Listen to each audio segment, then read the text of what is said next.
ठीक आहे. जतीन सर, आवाज येते का बघा? हो, येतोय सर. ओके. तर ॲक्च्युली आजचं डिस्कशन हे 2025ची जी आपली राज्यसेवा पूर्व आहे त्याच्यासाठी आता तुम्ही फॉर्म भरत आहात किंवा राज्यसेवेची परीक्षा आहे पूर्ण, तर त्यासाठी फॉर्म भरताय. त्याच्यासाठी बऱ्याच जणांनी नेमके ऑप्शनल निवडण्याबद्दल बऱ्याच जणांनी मेसेज केले आहेत. तर ठीक आहे, म्हणजे तुम्हाला डिलेमा असणं साहजिक आहे, कारण आपण आत्तापर्यंत ऑब्जेक्टिव्हची तयारी केली होती आणि त्याच्यानंतर मग आता आपल्याला अचानक सब्जेक्टिव्हकडे वळायचं. अचानक म्हणजे ठीक आहे, म्हणजे माहिती आहे सब्जेक्टिव्ह होईल वगैरे, पण तुम्ही ऑप्शनल आत्तापर्यंत निवडला नसेल किंवा वैकल्पिक विषय निवडला नसेल तर नक्कीच तुम्हाला तुम्हाला डिलेमा क्रिएट होणं साहजिक आहे. तर नेमका वैकल्पिक विषय काय निवडायचा आहे, कुठला निवडायचा आहे, कशाच्या बेसिसवरती निवडायचा आहे, ते थोडंसं ब्रीफ डिस्कशन करूयात. काही महत्त्वाचे मुद्दे आहेत. आणि तुम्हाला फॉर्म भरताना कदाचित तो सिरियसनेस नसेल. तुम्ही कुठल्याही काय म्हणूया आपण रॅन्डम थॉटवरती कदाचित एखादा ऑप्शन निवडाल. तर तसं काही करू नका. तसं काही होऊ नये यासाठी खरं तर हे डिस्कशन आणलेलं आहे. याच्या आधीच खरं तर हे व्हिडिओ रेकॉर्ड करायचं होतं किंवा तुम्हाला हे डिस्कशन पाठवायचं होतं. पण काही कारणास्तव आपण थोडंसं वेट करत होतो. आणि मग आता कन्फर्मच आहे सगळ्या गोष्टी की ठीक आहे, सब्जेक्टिव्ह पॅटर्न आहे, असणार आहे आणि आपल्याला वैकल्पिक विषय निवडावा लागणार आहे. असं काल आपल्याला 28 तारखेपासून आपल्याला ती डेट पण येणार होती की त्यानुसार आपल्याला फॉर्म भरायचा आहे. तर मग आपण त्याबद्दल थोडंसं काही गोष्टी डिस्कस करूयात, की नेमकं कुठल्या बेसिसवरती आपल्याला हा ऑप्शन निवडायचा आहे. एकतर महत्त्वाचं हे माहिती असू द्यात की म्हणजे मी स्क्रीन शेअर करतो, त्याच्यावर तुम्हाला त्या गोष्टी दिसतील. एक महत्त्वाची गोष्ट माहिती असू द्यात की याच्यामध्ये भाषा माध्यम म्हणजे तुमचा ऑप्शन कुठला आहे आणि त्याच्यानुसार तुम्हाला कुठल्या लँग्वेजमध्ये तो ऑप्शन लिहायचा आहे, हे पण निवडायचं आहे. एकूण 26 ऑप्शन त्यांनी आपल्याला दिलेत. त्यापैकी एक वैकल्पिक विषय त्यांनी निवडायला आपल्याला सांगितलेला आहे. ज्यांना या गोष्टी माहिती आहेत की किती विषय आहेत, कोणते विषय आहेत वगैरे, त्यांनी हे डिस्कशन फास्ट फॉरवर्ड करून पुढच्या डिस्कशनमध्ये जाऊन पुढचं डिस्कशन ऐकलं तरी हरकत नाही. पण एकदमच बेसिक जे सुरुवातीला सगळे पाहतात त्यांच्यासाठी सांगतो की त्यांनी आपल्याला टोटल 26 ऑप्शनची लिस्ट दिलेली आहे किंवा वैकल्पिक विषयांची लिस्ट दिली आहे. त्यामधून आपल्याला हे सगळ्या विषयांपैकी एक विषय निवडायचा आहे. आता बऱ्याचशा वेळेला यातले बरेचसे विषय आपण निवडत पण नाही किंवा विचार पण करत नाही किंवा त्या गोष्टींपर्यंत आपण जातच नाही. म्हणजे सहसा मुलांचं किंवा विद्यार्थ्यांचं किंवा उमेदवारांचं एक लक्ष कुठे असतं? जॉग्राफी घेऊ का, हिस्ट्री घेऊ का, ठीक आहे ना, की पॉलिटिकल सायन्स घेऊ का, किंवा आपलं ॲग्रिकल्चर बॅकग्राऊंड असेल तर ॲग्री घेऊ का वगैरे. सहसा म्हणजे इव्हन मेडिकल सायन्सेसचे विद्यार्थी किंवा इव्हन इतर स्ट्रीममधले विद्यार्थी सुद्धा मेडिकल सायन्सेसमध्ये जात नाहीत किंवा तो विषय निवडत नाहीत. सहसा मग कुठला अँथ्रोपॉलॉजी निवडतील वगैरे, असं बऱ्याच वेळेला दिसून आलेलं आहे. किंवा सोशलॉजी, एक पब्लिक ॲडमिनिस्ट्रेशन, एक हा एक पॉप्युलर ऑप्शनल आहेत. फिलॉसॉफी काही विद्यार्थी घेतात किंवा काही विद्यार्थी विचार नक्कीच करतील. तर या ऑप्शनलच्या बाबतीमध्ये सहसा डिस्कशन हे सगळं चालतं, हे तुम्हाला असंही माहीत असेल. म्हणजे 26 पैकी एक ऑप्शनल आपल्याला निवडायचं आहे. तुम्हाला एक महत्त्वाची गोष्ट लक्षात घेतली पाहिजे, ती म्हणजे काय? तर सगळ्या ऑप्शनलसाठी आपल्याला मराठी आणि इंग्लिश हे दोन्ही लँग्वेज अवेलेबल नाही आहेत सगळ्या ऑप्शनलसाठी. फॉर एक्झाम्पल ॲग्री ॲनिमल हजबंड्रीचा विचार केला, किंवा इव्हन तुम्ही जिओलॉजी सारख्या सब्जेक्टचा विचार केला किंवा तुम्ही कुठल्या इंजिनिअरिंगच्या सब्जेक्टचा विचार केला, तर अशा सब्जेक्टच्या बाबतीमध्ये त्यांनी काय केलं की तुम्हाला इंग्लिश हाच काय दिलाय, तर भाषा माध्यम दिलेला आहे. आणि मग बाकीच्या विषयांच्या बाबतीमध्ये त्यांनी मराठी आणि इंग्लिश हे भाषा माध्यम दिलेले आहेत. आणि मराठी लिटरेचर मात्र तुम्हाला ऑब्व्हियसली मराठीमधूनच निवडायचं आहे. तर हे का डिस्कशन महत्वाचं की भाषा माध्यम महत्वाचं किंवा भाषा माध्यम का महत्वाचं? तर तुम्ही कुठला ऑप्शन निवडताना त्याच्यामध्ये भाषा माध्यम सुद्धा खूप मॅटर करतो. म्हणजे तुम्हाला पॉलिटिकल सायन्स घ्यायचा आहे का, हिस्ट्री घ्यायचा आहे का, तो मराठीमधून घ्यायचा आहे का इंग्लिशमधून तुम्ही लिहिणार आहात, तर हे सुद्धा खूप मॅटर करतं. रॅन्डम सिलेक्शन तुम्ही नाही करू शकत, कारण मला कदाचित काय होईल की पॉलिटिकल सायन्स मला सोपं वाटेल, पण मग मला तो इंग्लिशमधून जास्त सोपं वाटेल कदाचित किंवा मराठीमधून सोपं वाटेल. व्हाईस वर्सा मे बी खरं असणार नाही. तर या सगळ्या गोष्टींचा विचार करूनच तुम्हाला हे सगळं काय निवड करावी लागणार आहे. आणि विचार करून याची निवड करा. फॉर एक्झाम्पल पबॅडचा जरी विचार केला, तर त्या बाबतीमध्ये सुद्धा भाषा माध्यम नक्कीच महत्त्वाचं ठरतं. कारण तुम्हाला वाटणं वेगळं आणि ऍक्च्युली तुम्ही एक्सप्रेस करू शकणं वेगळं किंवा तुम्ही लिहू शकणं वेगळं. ही गोष्ट महत्वाची आहे, इथे तुम्हाला लक्षात घ्यायचं. ठीक आहे. तर भाषा माध्यमाकडे थोडंसं लक्ष द्या की कुठली तुम्ही भाषा निवडणार आहात, तुम्ही कुठला ऑप्शन निवडल्यानंतर. ठीक आहे. तर ते एक महत्वाची गोष्ट ठरेल.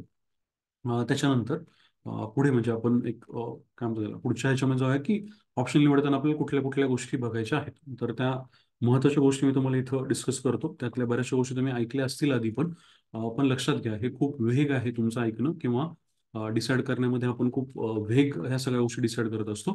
तर मला असं वाटतं की वैकल्पिक विषयांची निवड म्हणजे मी जेव्हा UPSCचं प्रिपरेशन केलेलं आहे, इंटरव्ह्यू दिलेले आहेत, तर माझ्या सुरुवातीला पॉलिटिकल सायन्स आणि हिस्ट्री असे दोन्ही ऑप्शनल माझे होते. नंतर मी पॉलिटिकल सायन्स हा ऑप्शनल कंटिन्यू केला होता. तर तो कुठल्या ना कुठल्या मुद्द्यांवरती आधारित होता किंवा आमची मित्रमंडळी, सिलेक्ट झालेली मंडळी आमच्या सोबत जे होते, तर त्यांनी हे सगळं कसं केलेलं आहे, आम्ही एकंदरीत ही कशी प्रोसिजर फॉलो करायचो किंवा आमची सर लोक आम्हाला कशा पद्धतीने ह्या सगळ्या गोष्टींमध्ये गाईड करायचे, त्या अनुषंगाने हे सगळं डिस्कशन असणार आहे. म्हणजे आजचं जे डिस्कशन असेल ते मी एवढं नक्की सांगू शकतो की काहीतरी ऑथॉरिटिव्ह व्हॅल्यू आहे या डिस्कशनला.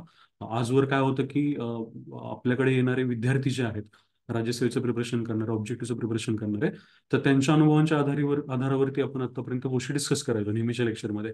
आजच्या लेक्चरमध्ये मात्र माझा पर्सनल जो एक्सपिरियन्स आहे किंवा जे काही UPSCचं प्रिपरेशन करत असताना आतापर्यंत एक्सपिरियन्स आलेला आहे विद्यार्थ्यांचा, मित्रांचा, आजूबाजूला सिलेक्ट झालेल्या लोकांचा, किंवा मी स्वतः जे काही अनुभवलेलं आहे ते सगळं मी तुम्हाला आज सांगणार आहे. कारण त्याच्यावरती आधारित मला वाटतं तुम्ही निवड करणं तुम्हाला ऑप्शनची सोपं जाईल किंवा तो एक क्रुशियल डिसिजन असणार आहे.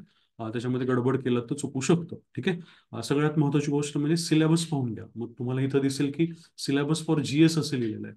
GS सिलेबस पाहणं सुद्धा तितकंच गरजेचं आहे ऑप्शनची निवड करताना. कारण का 1, 2, 3, 4 मध्ये नेमकं येतं काय हे तुम्हाला जर प्रायमरी आयडिया नसेल किंवा असेल जरी तरी एकदा तुम्ही पूर्ण सिलेबस व्यवस्थित चेक करा की कुठल्या सिलेबसमध्ये काय नेमकं दिलेलं आहे. त्याच्यानंतर 2, 3 ऑप्शनल सब्जेक्ट जे तुम्हाला वाटतात की मी याच्यापैकी कुठल्या तरी एकामध्ये कन्फ्युज आहे. फॉर एक्झाम्पल पॉलिटिकल सायन्स घेऊ का, बॅट घेऊ का, हिस्ट्री घेऊ, याच्यामध्ये मी कन्फ्युज आहे. तर दोन्ही तिन्हीच्या ऑप्शनचे तुम्ही जे सब्जेक्ट सिलेबस आहेत ना ते व्यवस्थित चाळले पाहिजेत आणि वरवर बघू नका किंवा रॅन्डम ठरवू नका. हे त्यातल्या त्यात मी त्या लोकांना सांगेल जी लोक आता राज्यसेवेच्या मेन्सचं प्रिपरेशन करतात किंवा कंबाईनच्या मेन्सचं करतात. त्यांना असं वाटतं की प्रिपरेशन आम्ही राज्यसेवेच्या मेन्सचा सध्या करतोय, तर आम्ही पुढच्या या गोष्टींचा फार काही विचार नाही केला पाहिजे. तर त्यांनाही मी सांगेल की ठीक आहे, आपला रिझल्ट पॉझिटिव्हच येणार आहे, आपल्याला चांगली पोस्ट मिळणारच आहे ऑब्जेक्टिव्हच्या याच्यामध्ये, पण तरी सुद्धा तुम्ही फॉर्म भरत असताना एक थोडासा एक 15-20 मिनिटं, अर्धा तास, 1 तास या गोष्टीसाठी देणारच आहात फॉर्म भरण्यासाठी, तर अजून एखादा तास या गोष्टीसाठी द्या की नेमकं तुम्हाला कुठलं ऑप्शन निवडायचं आहे. ठीक आहे. तर या सगळ्यामध्ये सगळ्यात महत्त्वाची गोष्ट होती म्हणजे PYQचं तुम्ही काय केलं पाहिजे, एक अंदाज घेतला पाहिजे. मग ते काय म्हणजे आपण बॉल सायन्स असतील, हिस्ट्रीचे असतील किंवा तुमचा ॲग्रिकल्चर सब्जेक्ट असेल, तर त्याच्यानुसार तुम्ही काय करायला पाहिजे, PYQs आधी पाहिले पाहिजेत. कारण मला वाटतं तसं बॉल सायन्स असेल असं नाही, मला वाटतं तसं हिस्ट्री असेल असं नाही. तर हे जे काही सगळे सब्जेक्ट असतात, तर हे सगळे सब्जेक्ट चेक करत असताना तुम्ही त्यांचं PYQ जे आहेत, प्रिव्हियस इयर क्वेश्चन जे आहेत, ते नक्कीच चेक केले पाहिजेत, हे तुम्हाला कळायला पाहिजे. ठीक आहे ना. बघून घ्या म्हणजे सगळे सगळे प्रश्न बघून घ्या. त्याच्यानंतर काय, तर महत्त्वाची गोष्ट म्हणजे PYQ चेक करताना बरेचसे विद्यार्थी काय करतात, कुठल्या तरी एकाच पेपरचे PYQ चेक करतात किंवा एकाच पेपरचा सिलेबस चेक करतात. ऑप्शनमध्ये 2 पेपर आहेत, पेपर 1 आणि पेपर 2. तर दोन्ही पेपरचा सिलेबस तुम्ही चेक करा. त्यात सुद्धा काय ना, सेक्शन ए आणि सेक्शन बी असतो. म्हणजे पेपर 1 मध्ये सेक्शन ए, सेक्शन बी असतो आणि पेपर 2 मध्ये सेक्शन ए, सेक्शन बी असतो.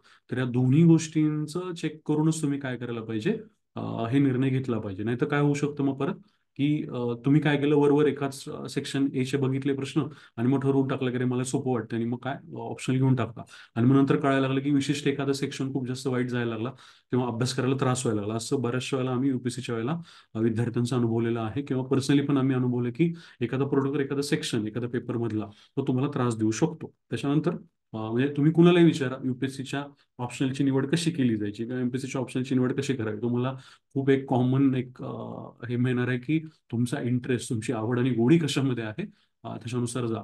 आता हे म्हणणं खूप सोपं आहे की तुमचा इंटरेस्ट कशामध्ये आहे, तुमची आवड कशामध्ये आहे वगैरे, पण ही गोष्ट आहे ना ती खूप वरवरची आहे. म्हणजे आवड ओळखणं, गोडी ओळखणं आणि त्या आधारावरती तुम्ही एखादा ऑप्शन निवडणं. आपण काही इथे विद्यार्थी व्हायला आलेलं नाही, आपल्याला परीक्षार्थी राहूनच ऑप्शनल सब्जेक्टचा अभ्यास करावा लागणार आहे, हे तुम्हाला आधी बेसिकली कळालं पाहिजे. आणि ते जर नाही कळालं तर तुमचं ऑप्शनल डिसाईड करण्याचं जे काही हे आहे, बेसिस आहे, तेच चुकू शकतं. लक्षात ठेवा. विषयाची आवड गोडी कशासाठी गरजेची असते, तर ठीक आहे बाबा, अभ्यासक्रम समजू शकतो. तुम्हाला इतिहास विषयामध्ये गोडी आहे, मग तुम्हाला इतिहासाचा एक एकंदरीत अभ्यासक्रम बघितला तो ऍटलीस्ट ओळखीचा वाटू शकतो. ठीक आहे, मग इथं ते चालून जाईल. दुसरी गोष्ट, आवड आणि गोडी याचा अर्थ काय असतो, तर तुम्हाला कन्सेप्ट चांगल्या वाटतात का त्यातल्या. फॉर एक्झाम्पल पॉलिटिकल सायन्समध्ये मेजर पार्ट हा कॉन्स्टिट्यूशनचा पण आहे, तर मग त्यातल्या कन्सेप्ट मला समजतील बाबा. किंवा मग प्लेटो आणि अरिस्टॉटल जे आहेत त्यांचे वाक्य असतील, तर ती मला समजतील.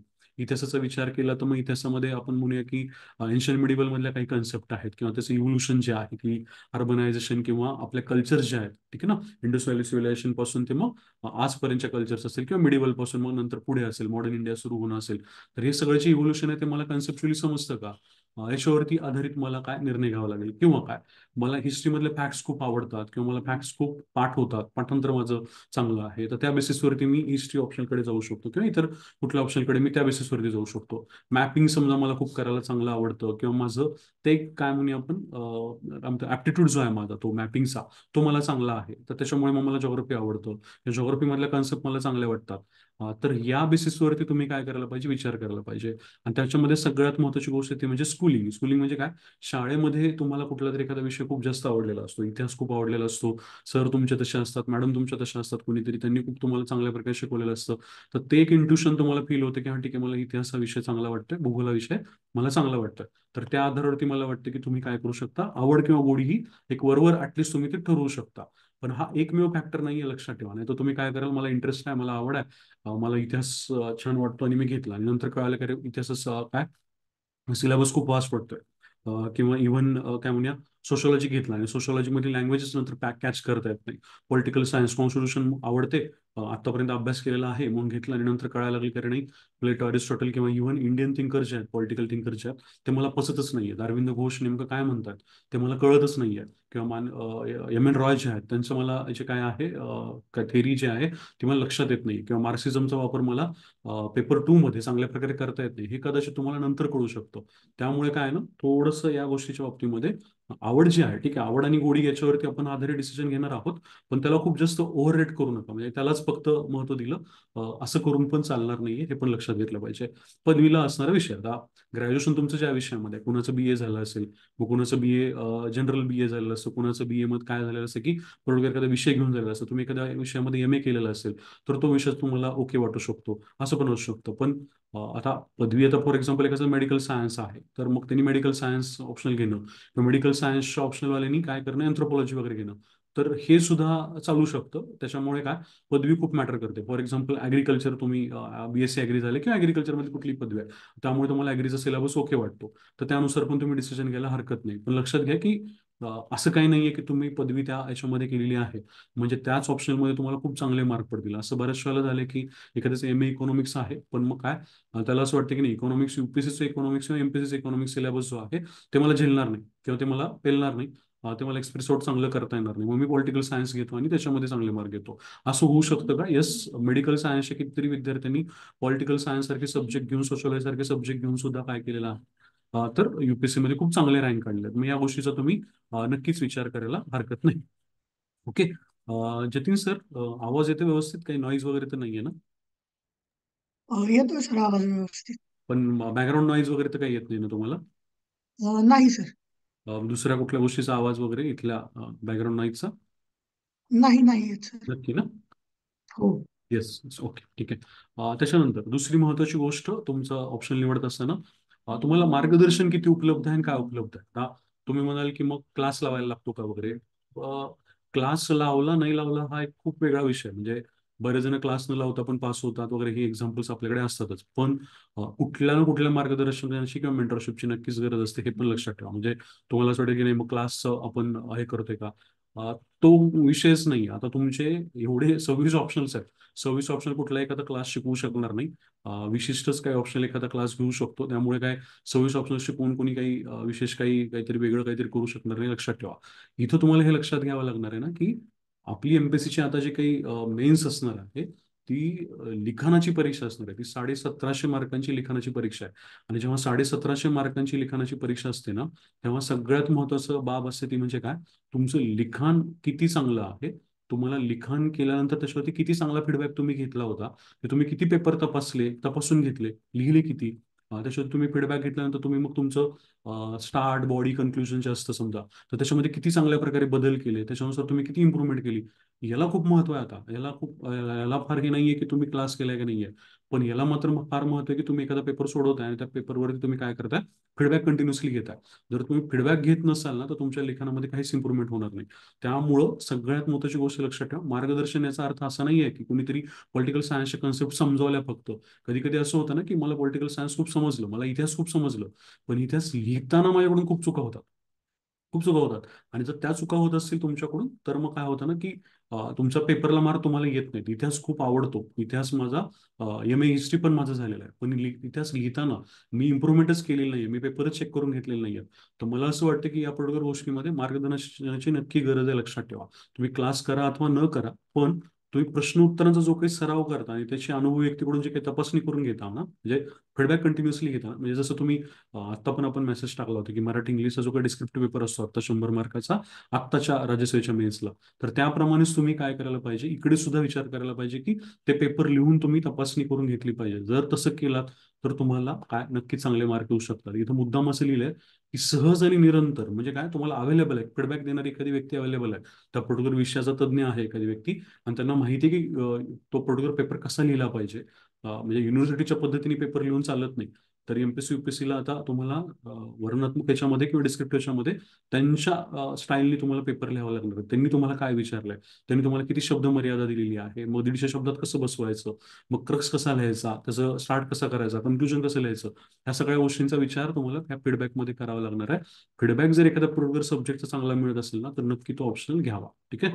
अभ्यासाचा कल हा एक, किंवा तुमची स्टाईल ऑफ स्टडी काय आहे, हे पण खूप जास्त मॅटर करतं, लक्षात ठेवा. नुसती आवड गोडी याच्यावरती तुमचे मार्क चांगले येणार नाहीयेत. ठीक आहे. तर तुम्हाला खूप मॅटर करतं की तुमची पद्धत काय आहे अभ्यासाची. फॉर एक्झाम्पल, एखाद्याला रट्टा खूप चांगला जमतो, ठीक आहे ना, मग त्याला हिस्ट्री चांगला वाटू शकतो. किंवा एखाद्याला हिस्ट्रीची खूप आवड आहे पण रट्टाच जमत नाही, तर हिस्ट्रीमध्ये त्रास होऊ शकतो, लक्षात ठेवा. कारण काय आहे ना, हिस्ट्रीमध्ये भरपूर गोष्टी ज्या आहेत, आता फॉर एक्झाम्पल एक सिम्पल एक्झाम्पल सांगतो, की हिस्ट्रीमध्ये आपण एन्शियंट आणि मिडिवल आपल्याला सिलेबसला असणार. कुठे राज्यसेवेच्या मेन्सला ऑप्शनलला. तर तिथं समजा एन्शियंट मधला एखादा प्रश्न आला किंवा मिडिवल मधला एखादा प्रश्न आला, तर असं नाही आहे की तुम्हाला वाटलं की मला कन्सेप्च्युअल हिस्ट्री खूप चांगलं माहित आहे, मला मोहम्मद बिन तुगलक चांगला माहित आहे, मला इंडस व्हॅली सिव्हिलायझेशन खूप चांगलं माहित आहे, याच्यावरती मार्क येत नाहीत. काय करायला लागेल, जर त्यांनी तुम्हाला एन्शंट इंडियामध्ये for example Indus valley civilisation बद्दल एखादा प्रश्न विचारला, सिंधू संस्कृतीबद्दल प्रश्न विचारला, तर या प्रश्नाचं उत्तर लिहित असताना त्या सिंधू संस्कृतीमधल्या समजा आपण म्हणूया धार्मिक पद्धतीबद्दल काहीतरी प्रश्न विचारला, किंवा देवांचं काय, देवांबद्दलच्या संकल्पना काय होत्या सिंधू संस्कृतीमध्ये, असं काही प्रश्न विचारला, तर लक्षात ठेवा, तुम्हाला हे सगळं एक्सप्लेन करत असताना, धार्मिक संकल्पना एक्सप्लेन करत असताना, तुम्ही जे काही बोलताय ना, त्याच्यासाठी तुमच्याकडे सोर्स काय हे खूप सांगावं लागतं. फॉर एक्झाम्पल, मोहनजोदडोमध्ये जर मला ग्रेट भात सापडला असेल, तर मला हे सांगायला लागेल की त्याच्या आधारावरती आपण हे सांगू शकतो की कदाचित ही लोक काय करत असेल, त्यावेळेला अशा पद्धतीने काय देवाचं पूजन करत असेल किंवा अशा पद्धतीने धार्मिक पद्धती पाळत असतील. ठीक आहे. किंवा त्यावेळेला जर समजा काही तिथं काही नाणी सापडली असतील किंवा तिथं काही आपण म्हणूया नाण्यांसारखी काही विशिष्ट गोष्टी सापडल्या असतील, तर त्याच्यावरती कशा प्रकारची चित्र होती याचा दाखला देऊन तुम्हाला काय करायला लागेल, ते पर्टिक्युलर जो काही प्रश्नाचं उत्तर आहे ते एक्सप्लेन करायला लागेल. नुसती इन्फॉर्मेशन महत्वाची नाहीये, तर त्या इन्फॉर्मेशनला जोड देणारा सोर्स काय होता, सोर्स म्हणजे आपले पुस्तकं नाही, तर त्यावेळेसचा सोर्स काय होता, म्हणजे तुम्हाला आर्किओलॉजिकल आस्पेक्ट मधून काय सापडलं, तुम्हाला एखाद्या नाण्यामधून काय सापडलं, तुम्हाला एखाद्या त्यावेळेस समजा आपण म्हणजे मिडिवल मधला एखादा सोर्स असेल, अकबरनामासारखं एखादं पुस्तक असेल, त्यात तुम्हाला काय वाक्य सापडलं, याच्या बेसिसवरती तुम्हाला ही उत्तरे लिहावी लागतात, मग तुम्हाला मार्क येतात, लक्षात ठेवा. नाहीतर नुसती इन्फॉर्मेशन देऊन आला मोहम्मद बिन तुगलकाबद्दल किंवा काय ते अकबराच्या पॉलिसीबद्दल, सुलेही बद्दल, किंवा आपल्या काय ते कोणाच्या औरंगजेबाच्या पॉलिसीबद्दल वगैरे, तर त्याच्यावरती मार्क पडत नाहीत.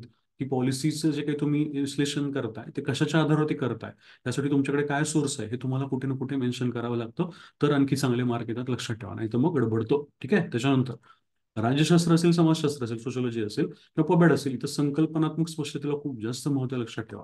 जर हिस्ट्रीला पाठांतर चांगलं लागतं, मेमोरेशन चांगलं लागतं, तर राज्यशास्त्रासाठी कन्सेप्च्युअल क्लॅरिटी खूप जास्त महत्त्वाची आहे. कारण काय होतं की रिसेंट काही समजा ट्रेंड असतील, फॉर एक्झाम्पल मला वाटतं मध्यंतरी राज्यसेवेच्या सॉरी युपीसीच्या याच्यामध्ये त्यांनी पॉलिटिकल सायन्सला एक प्रश्न विचारला होता की इको फेमिनिझम. आता इको फेमिनिझम हा ऍक्च्युली ना फेमिनिझमची एक स्ट्रीम म्हणू शकतो कोणीतरी, किंवा इकॉलॉजिकल आपण ऍस्पेक्टची कोणीतरी स्ट्रीम म्हणू शकतो. मग इको फेमिनिझम जेव्हा तुम्ही एक्सप्लेन करत असता, तुम्हाला एक्झॅक्ट कन्सेप्ट माहिती असणं गरजेचं आहे, त्याच्याबद्दलचे आत्ताचे रिसेंट एक्झाम्पल्स माहिती असणं गरजेचं आहे, किंवा फॉर एक्झाम्पल वंदना शिवा यांनी त्याच्याबद्दल काहीतरी समजा सांगितलंय, तर ते माहिती असणं पण गरजेचं आहे. पबॅडची थिअरी एक्सप्लेन करत असताना तुम्हाला त्याच्यामधल्या संकल्पना खूप जास्त क्लिअरली माहिती पाहिजेत. तुम्ही मास्लोज थिअरी समजा एक्सप्लेन करताय, तर ती मास्लोज थिअरी एक्सप्लेन करताना तुम्ही त्याची डायग्राम काढणं, त्याच्याबद्दलची क्लॅरिटी जी आहे ती कमीत कमी शब्दामध्ये देणं, हे तितकंच महत्त्वाचं आहे. मग काय असतं ना, पुन्हा कुणाचा जो अभ्यासाचा कल असतो तो संकल्पनात्मक असतो. त्यांनी काय करायला पाहिजे, मग अशा प्रकारचे ऑप्शन्स निवडायला पाहिजेत.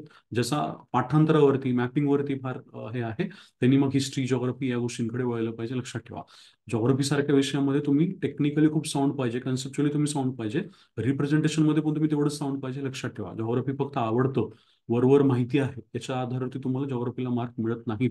बऱ्याचशा जणांना युपीएससी मध्ये असं झालंय की जिओग्राफीचा पेपर 1 आणि पेपर 2 आहे, तर 250 पैकी एखाद्याला 130 मार्क पडले एखाद्या पेपरमध्ये, दुसऱ्या पेपरमध्ये 250 पैकी 3 आणि 10 आणि 13 मार्क सुद्धा पडलेले एक्झाम्पल्स आहेत. असं मेजर जो आहे झटका एखाद्या ऑप्शनल मध्ये तुम्हाला एखाद्या पेपरमध्ये बसू शकतो. त्यामुळे या सगळ्या गोष्टींचा विचार करून तुम्ही ऑप्शन निवडला पाहिजे. म्हणजे ए बी असं पेपर 1 आणि पेपर 2 मध्ये जे सेक्शन्स आहेत ना, 4 सेक्शन्स होत आहेत टोटल, ते चारही सेक्शन जरा तपासा व्यवस्थित की सगळे सेक्शन्स मध्ये मी कम्फर्टेबल असू शकतो का. ठीक आहे ना, आज सगळं तुम्हाला पाठ नसेल, आज सगळं तुम्हाला माहित पण नसेल, अरे पण ठीक आहे, म्हणजे हा सब्जेक्ट मला चारही सेक्शनच्या बाबतीमध्ये कम्फर्टेबल वाटतो का. नाही तर पॉल सायन्स घ्यायचा आहे मला आणि फक्त कॉन्स्टिट्यूशनच्या सेक्शनच्या आधारावरती जर मी पॉल सायन्स निवडला तर कसं चालेल ना. कारण तो तर 4 सेक्शन मधला एक सेक्शन आहे. पेपर 1 मधला बी सेक्शन जो आहे तो भारतीय संविधानाशी संबंधित आहे. पेपर 1 मधला ए जो सेक्शन आहे पॉलिटिकल सायन्सचा, तो तर वेगवेगळ्या थिंकरशी संबंधित आहे. तसंच प्रत्येक पेपरचा आहे. असं तुम्ही असं नाही म्हणू शकत की नाही, एका सेक्शनकडे पाहिलं आणि मी काय केलं, एखादा ऑप्शन निवडला. जर तुमचा तो ऍप्टिट्यूड मॅच नाही झाला तर गडबड होऊ शकते. लक्षात ठेवा. आता मॅथ्स सारखं असेल तर त्याच्यामध्ये सराव लागेल. मेडिकल सायन्स सारखं असेल तर काय ना, मेडिकल सायन्समध्ये मेडिकल सायन्सचे काय करतात ते केस स्टडीज देतात आणि त्याचं विश्लेषण करायला लावतात की या पेशंटला काय झालंय, तुमचा एक काय म्हणूया आपण त्याचं सॉल्व्हिंग कसं करणार तुम्ही. तो पर्टिक्युलर जो काही केस आहे, तो एखादा पेशंट आहे, तर त्याच्या बाबतीमध्ये तुम्ही नेमकं कुठल्या कुठल्या इन्व्हेस्टिगेशन करणार आणि त्याचं निदान कसं करून त्याला काय उपचार देणार हे तुम्हाला इव्हॉल्व्ह करावं लागतं. तर प्रत्येक ऑप्शनलची नीड जी आहे ना ती वेगळी आहे. त्याच्यानुसार तुम्हाला ह्या सगळ्या गोष्टी ठरवायला लागतील. एक महत्वाची गोष्ट तिथं मराठी लिटरेचर आपण लिहिलेलं आहे की analysis and hold on Marathi. म्हणजे 2-3 पुस्तकं वाचलेत मराठीची मी, आणि मराठीच्या पुस्तकांबद्दल मला आता नव्याने आवड निर्माण झालेली आहे. त्याच्या आधारावरती मी मराठी लिटरेचर ऑप्शनल निवडायचा नसतो. मराठी लिटरेचर ऑप्शन निवडण्यासाठी तुमचं खरंच आत्तापर्यंत लहानपणापासूनचं किंवा काही वर्षांपासूनचं तुमचं मराठी लिटरेचरवरती एकंदरीत प्रेम असलं पाहिजे, किंवा त्याच्याबद्दल तुम्ही वाचन केलेलं पाहिजे. त्यातली तुम्ही ठीक आहे बाबा सिलेबसला असलेलं नाही, पण दुसरं काहीतरी वाचलेलं असलं पाहिजे. तुम्हाला एकंदरीतच काय मराठीच्या लिटरेचर बद्दल थोडी बहुत अधिक बेसिक माहिती असली पाहिजे, किंवा तुमच्या मराठी भाषेवरती सुद्धा काहीतरी प्रभुत्व असलं पाहिजे, किंवा एक तो होल्ड असला पाहिजे. नाही तर मागची 6-7 वर्ष झालं मराठीचं काहीच वाचन नाही आहे, पण कोणीतरी म्हणते की अरे मराठी लिटरेचरला खूप भारी मार्क येतात आणि उगीच मराठी लिटरेचर घेतलं, असं चालत नाही. लक्षात ठेवा, एक बेसिक बेसिक वाचन तुमचं आधीपासून असलं पाहिजे, तर तुम्ही ते करू शकता.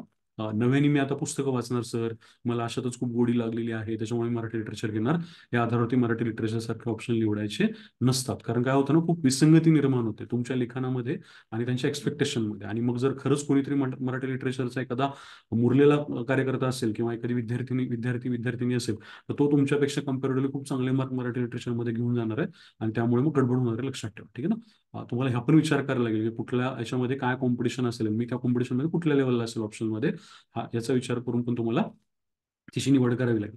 त्याच्यानंतर एक महत्वाचा निकष, म्हणजे याला खरं तर आपण सर्वात महत्वाचा निकष म्हणायला हरकत नाही, की तुमच्या लिखाणाचा कल कसा आहे, ऍप्टिट्यूड कसं आहे. लक्षात ठेवा, 1750 मार्कांची लिखाणाची परीक्षा असल्यानंतर ना, हे खूप मॅटर करतं की तुम्ही लिहिता कसं.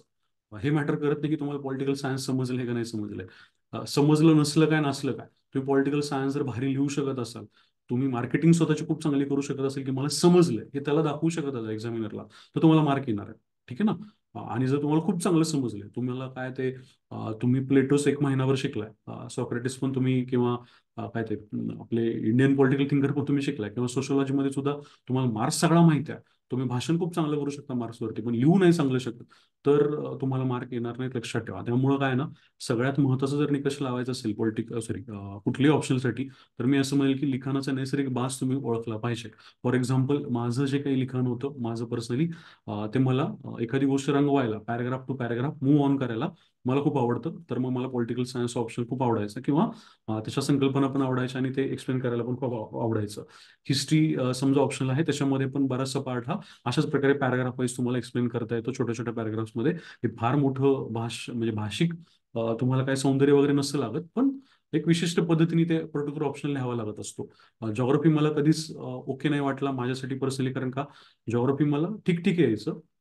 कदाचित घेतलं असतं तर आपण त्याचा अभ्यास पण चांगला केला असता, पण जॉग्रफी ऑप्शनसाठी तुम्ही टेक्निकली छोट्या छोट्या वाक्यांमध्येच रिप्रेझेंटेशन चांगलं करून, आकृत्या वगैरे काढून, मॅपिंग वगैरे करून, प्रत्येक ठिकाणी भारताचा नकाशा वगैरे काढून, सॉइलचे प्रकार सांगून, कुठे कुठली पिकं घेतली जातात किंवा कशा प्रकारे एखादं काय म्हणूया आपण मान्सूनचे जे काही सगळा प्रकार असतो, ठीक आहे ना, तर तो मान्सून कुठून कुठे जातो, मग कुठले वारे कुठे जातात, ईस्टर्ली काय असतात, वेस्टर्ली काय असतात, जेट स्ट्रीम काय असतं, हे जर तुम्ही आकृत्यांच्या माध्यमातून वगैरे खूप चांगल्या प्रकारे एक्सप्लेन करू शकत असाल ना, तर मग तुम्ही जॉग्रफी घेऊ शकता. म्हणजे प्रत्येक ऑप्शनलचा एक लिखाणाचा बाज आहे, आणि तो जर बाज तुमचा असेल, नैसर्गिक बाज असेल, तर त्या पद्धतीने तुम्ही काय करायला पाहिजे, पर्टिक्युलर तो सब्जेक्ट निवडला पाहिजे.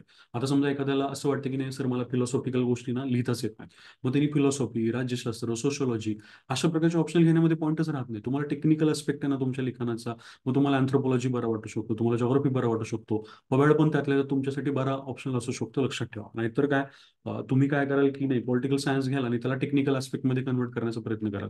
लक्षात घ्या, कायम लक्षात ठेवा, पॉलिटिकल सायन्स असेल, सोशॉलॉजी असेल ना, यासाठी संकल्पना समजून घेणं जितकं महत्वाचं आहे ना, तितकंच त्या पॉलिटिकल सायन्सची लँग्वेज पण तशी आली पाहिजे.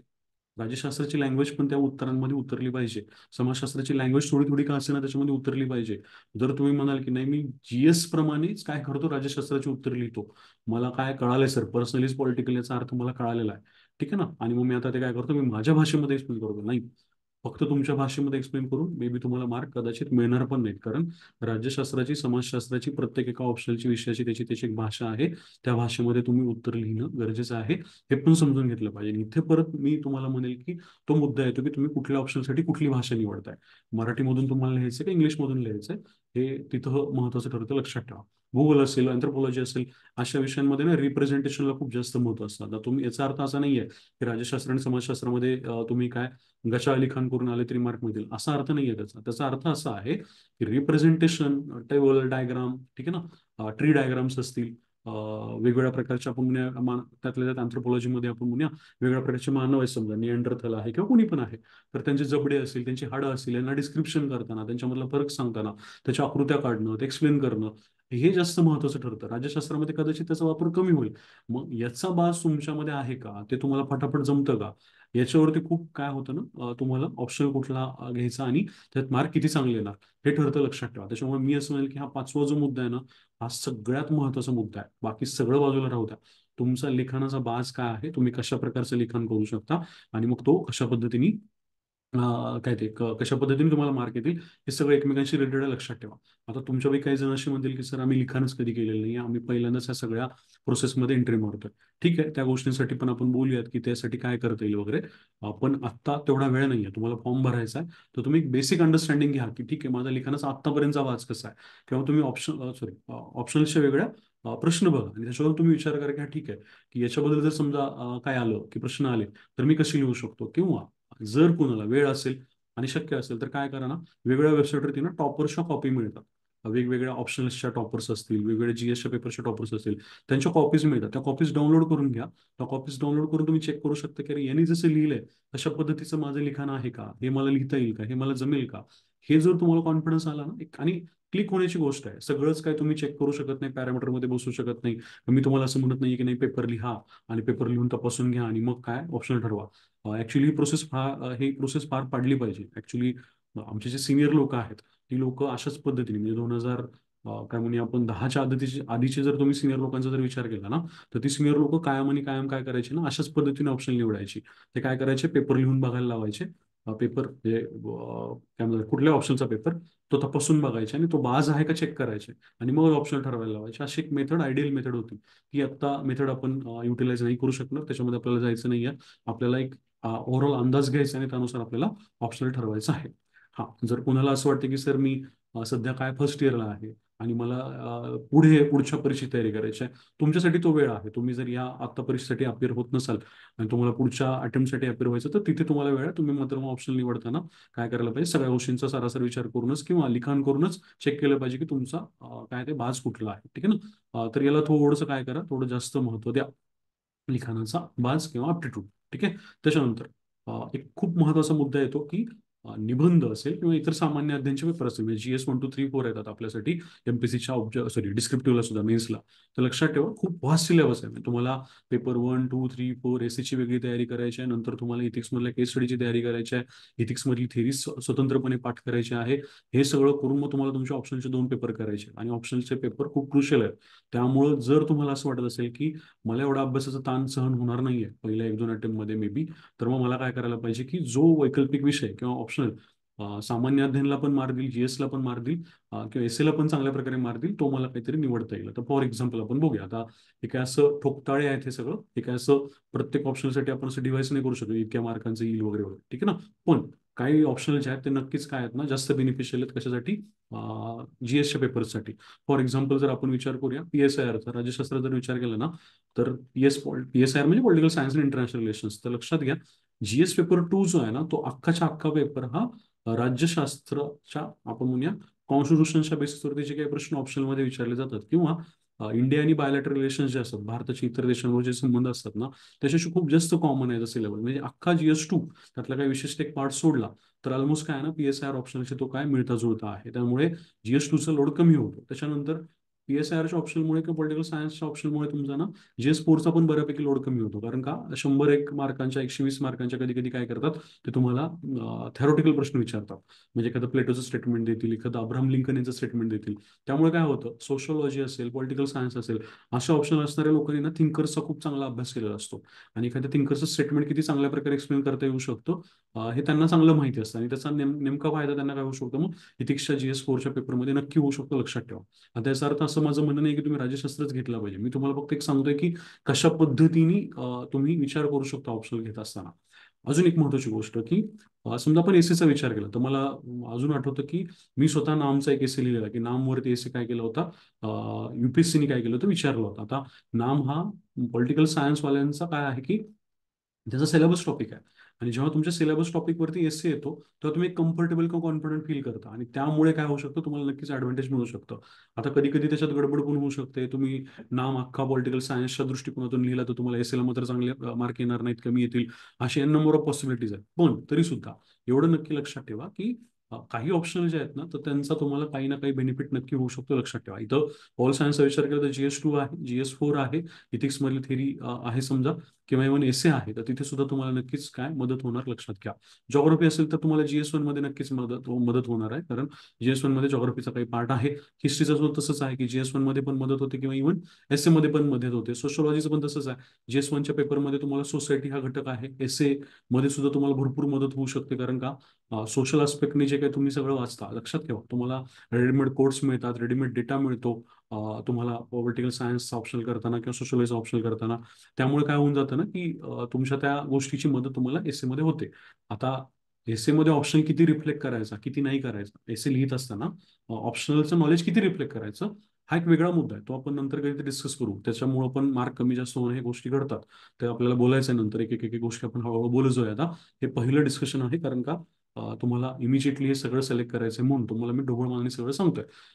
आता समजा काही ऑप्शन्स आहेत असे, फॉर एक्झाम्पल मेडिकल सायन्सचा विचार केला, मराठी लिटरेचरचा विचार केला, तर यांचा आणि GSचा थोडासा कमी संबंध आहे. लक्षात ठेवा. जर तुम्ही पॉलिटिकल सायन्स, हिस्ट्री, सोशोलॉजी यांचा जर विचार केला ना, तर त्या अनुषंगाने विचार केला तर इकडे कमी संबंध आहे. किंवा ॲग्रिकल्चर, फॉर एक्झाम्पल ॲग्रिकल्चरचा जर विचार केला तर ॲग्री आणि GSचा तसा फार संबंध येत नाही. कुठं खूप खूप मोठा ओव्हरलॅप दिसत नाही.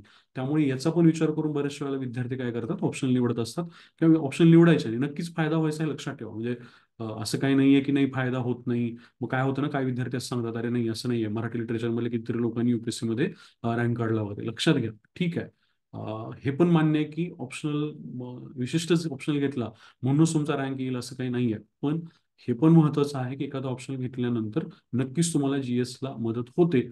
ही रियालिटी आहे, आणि त्या रियालिटीचा तुम्ही विचार करून त्याची निवड केली पाहिजे. भाषेच्या माध्यमाबद्दल ऑलरेडी आपण बोललोय की कुठलं माध्यम तुम्हाला मध्ये कम्फर्टेबल वाटतं. तर हे का सांगते लक्षात घ्या. एखाद्याला पॉलिटिकल सायन्स खूप आवडतो, पण त्याला असं वाटतं मी पॉलिटिकल सायन्स मराठीमध्ये घेणार, पण मग तो मराठीमध्ये त्या पॉलिटिकल सायन्सची भाषा जी आहे ती पेपरमध्ये रिफ्लेक्ट करायला तयार नाहीये, तर नक्कीच त्रास होऊ शकतो. किंवा तुम्हाला असं वाटतं की पॉलिटिकल सायन्सचं मटेरियल इंग्लिशमध्ये खूप चांगलं आहे, पण मला मात्र मराठीमध्ये पॉलिटिकल सायन्स द्यायचा आहे. मग अशा वेळेला काय होतं ना, तुम्ही इंग्लिश मटेरियल वाचणार आणि पेपर मात्र मराठीत देणार, तर त्यासाठी सुद्धा तुम्हाला काय विचार करायला लागेल. मटेरियल कुठल्या ह्याच्यामध्ये अवेलेबल आहे, ती भाषा आपण निवडतोय का, त्याच्यानुसार आपल्याला मार्क येतील का, या गोष्टींचा विचार तुम्ही नक्की करायला पाहिजे.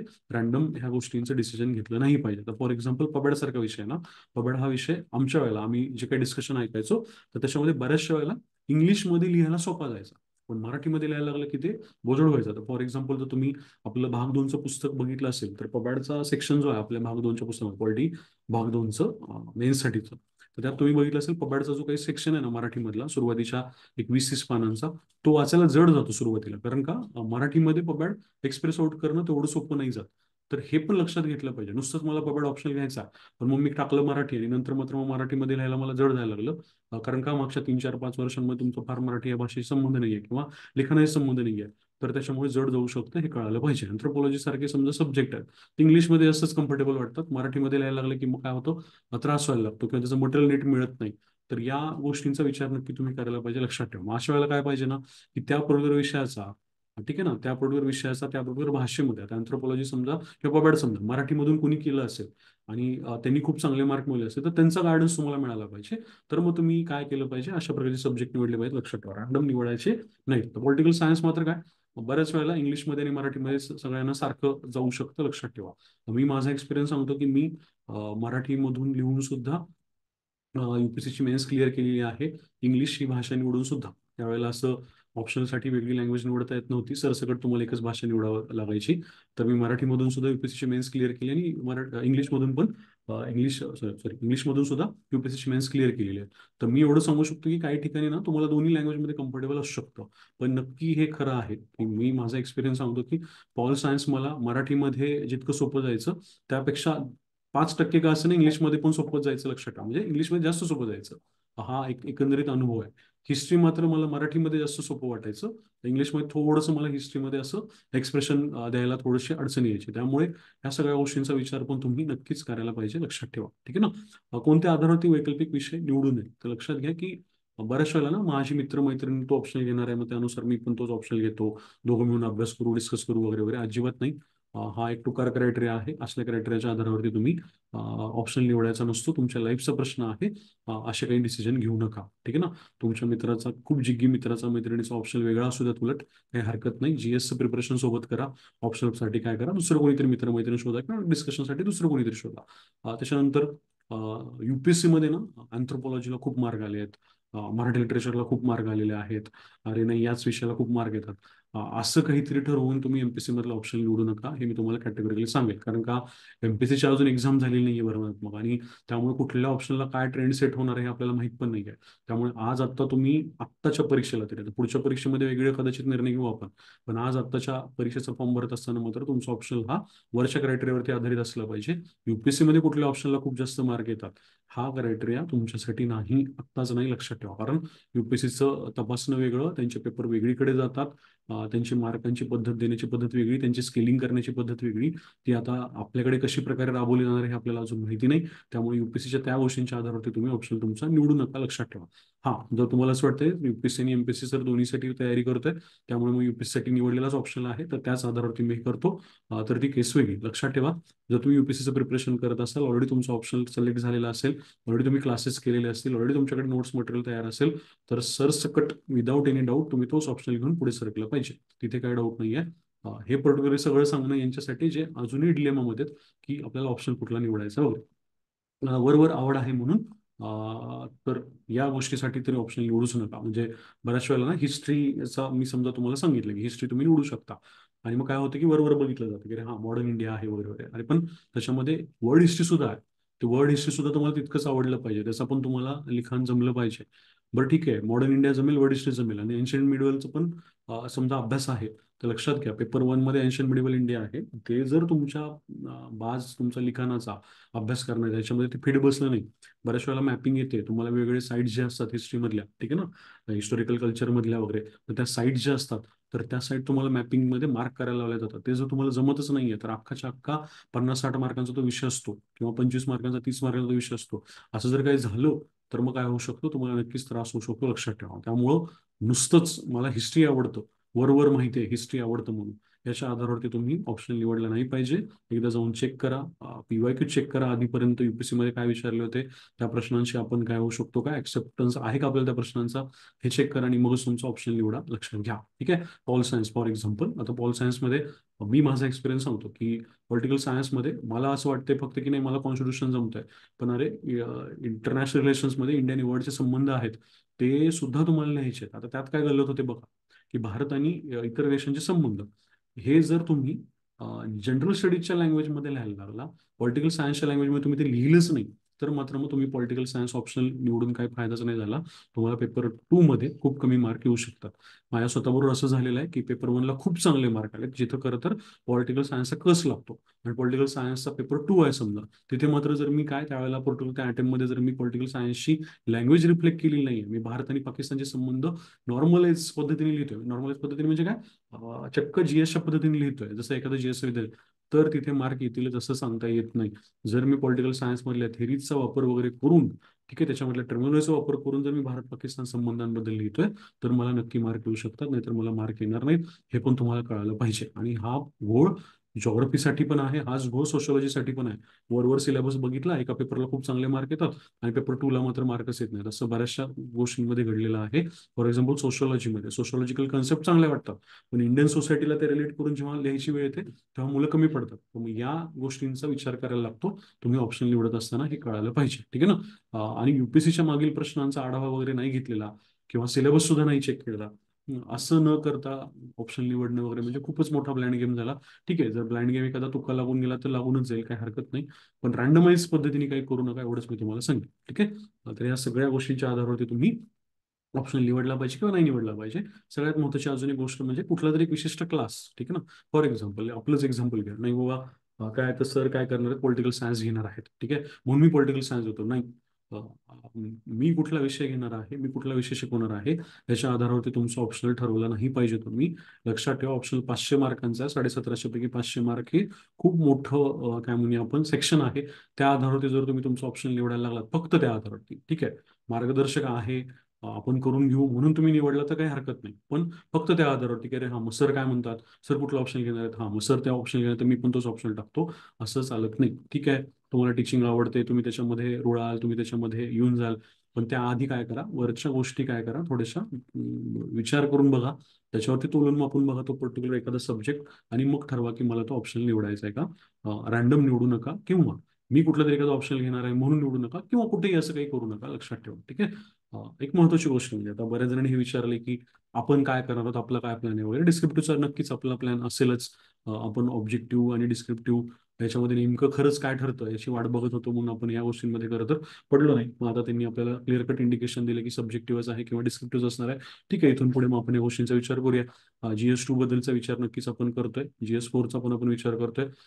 पॉलिटिकल सायन्स किंवा इतर ऑप्शन्स जे आहेत ना, त्याबद्दल मात्र मी तुम्हाला सांगेल की तुम्ही त्या आधारावरती म्हणजे आपण कुठलं ऑप्शन घेणार आहोत या आधारावरती याचा विचार करू नका, कारण बॅच सुरू व्हायला किंवा बॅच काय ते त्याचं डिस्कशन सुरू व्हायला वेळ लागू शकतो, किंवा असे होऊ शकतं की प्रिलिम्स नंतर तुमच्या एखाद्या काय म्हणजे काही ऑप्शनचे काय टेस्ट सिरीजच्या माध्यमातून तुम्हाला गाईड करण्यात आलं, बेसिक तुमचं अंडरस्टँडिंग असेल तर त्या माध्यमातून तुम्हाला गाईड करण्यात आलं, असंही आपण मे बी डिसिजन घेऊ शकतो त्या टाइम पिरियडनुसार वगैरे. कारण सगळाच काय तेवढाच प्रत्येक गोष्टीसाठी आपल्याकडे वेळ नाही आहे, त्यामुळे म्हणजे तुम्हालाही वेळ नाही आहे आणि आपल्याकडून पण तो त्यासाठी एक विशिष्ट जो वेळ मिळाला पाहिजे तुमच्या या अटेम्प्टसाठी, तो आत्ता या तारखेपासून जर विचार केला तर तो मिळत नाही. त्यामुळे रॅन्डम मी काही तुम्हाला एखादा प्लॅन सांगणार नाहीये. जेव्हा काही प्लॅन सांगायचे ते ग्रुपवरती येतील, टेलिग्राम चॅनलवरती येतील, त्यानुसार तुम्ही ते ठरवू शकता. ऑप्शनच्या बाबतीमध्ये मात्र मी नक्की सांगेल की त्या आधारावरती तुम्ही ऑप्शन निवडू नका की मी कोणते बॅच घेणार आहे किंवा सर कोणते, कुणी पण XYZ कोणी पण कोणते बॅच घेणार आहे, या आधारावरती तुम्ही ऑप्शन निवडला नाही पाहिजे, हे मी तुम्हाला नक्की सांगेन. ठीक आहे. तुमच्याकडे हे एवढे मोठे क्रायटेरियाज आहेत, त्या आधारावरती तुम्ही हे डिसिजन घ्या. थोडंसं वेळ काढा, कारण काय आहे ना, खूप महत्वाचं आणि क्रुशियल डिसिजन आहे. ब्लाइंड मध्ये तुम्ही हे सगळं केलात, ही गोष्ट पटणारी नाही. म्हणजे आपल्यापैकीच काही विद्यार्थी खूप ब्लाइंड मध्ये हा डिसिजन घ्यायचं बघतात. त्यामुळे खरं तर मी ही लेक्चर किंवा हे सगळं बोलण्यासाठी खरं तर आज आपण ऑनलाईन आलोत. आणि मग हे सगळं तुम्हाला हे सगळे मुद्दे सांगणे मला गरजेचं वाटलं. यातले बरेचसे मुद्दे तुम्ही ऐकलेले असतील, पण मी खरंच सांगतो, जो काही एक्सपिरियन्स आहे आपला UPSC मधला, त्या आधारावरती सांगतो, हे जे आहे ना की फक्त आणि फक्त आवड, ठीक आहे, ही गोष्ट फार एका लिमिटच्या पलीकडे मॅटर करत नाही. ठीक आहे, एखादा आवड नसणारा सब्जेक्ट घेऊन सुद्धा काय विद्यार्थ्यांनी काय रँक काढलेलं तुम्हाला सहज दिसून येईल असं काही नाही आहे. आवड ओळखायची कशी हेच जर गल्लत झालं तर गडबड होईल. आवड ओळखण्यासाठी खालचे सगळे क्रायटेरियाज आहेत, लक्षात ठेवा. तर मग तुम्हाला काय ऑप्शन चांगला निवडता येईल आणि मार्क्स पण चांगले मिळतील.